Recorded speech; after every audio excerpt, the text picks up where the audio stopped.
Senator John Kennedy, Democratic candidate for the presidency. We're visiting with Mr. and Mrs. MacNamara in Newport, Kentucky. Mr. MacNamara is 67 or 68 years old. He's now retired, living on Social Security. Perhaps you could tell what's happened to you, Mr. MacNamara. Well, I broke my hip the 6th of February. I've been just getting around recently. It cost me about a little over $600. The doctor bill alone was a little over $235 to be exactly. How long would it be before you're back in shape now? You don't have to visit the doctor. Well, I don't have to visit. You just have the cane now. I just have a cane. What I think is the serious problem for Mr. MacNamara and Mrs. MacNamara is he's retired, he's living on Social Security, and then because he had an accident, he fell off a ladder in the basement of his house, broke his hip, he incurred a debt of over $600 to pay for his medical bills. There's no legislation now in the books which would have assisted Mr. MacNamara.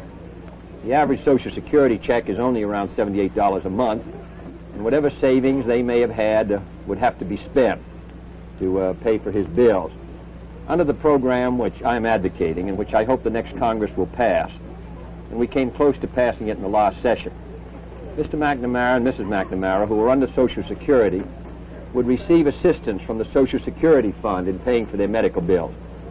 They would receive compensation for their hospitalization, for their x-rays, for their medication, for their doctor's bills. And that would have meant that under this insurance system, which has worked so well for 25 years, Mr. MacNamara would have been protected. This, I believe, is the most orderly and responsible way to finance a medical program for our older citizens. It provides that they shall contribute during their working years. It would add about 1/4% to the Social Security tax. It would amount to less than 3 cents a day for each person on Social Security during their working years. But it does mean that when they are retired, when their income is dropped, when they're in a difficult period, if they do get sick, or if Mrs. MacNamara had been sick for a long period of time, they would have assistance and help. Otherwise, their savings may go and they may be forced to turn to relief. I believe this is the way to do it. The Social Security system has worked well for 25 years. It provides sound financing, and it would provide protection for men and women like Mr. and Mrs. MacNamara, who are now retired already under the Social Security system. For those who are not under Social Security, we provide another program which will be of help to them. And I believe that this is the American way.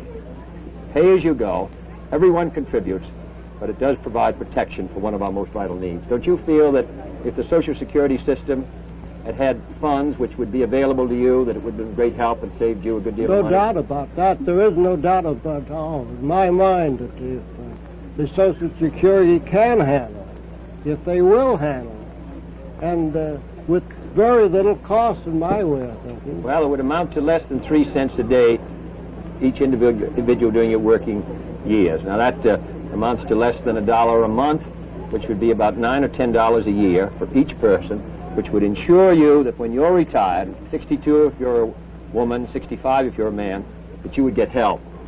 And if you had funds stored away, you wouldn't have to exhaust those funds. Instead, you would have paid your own funds in and received help.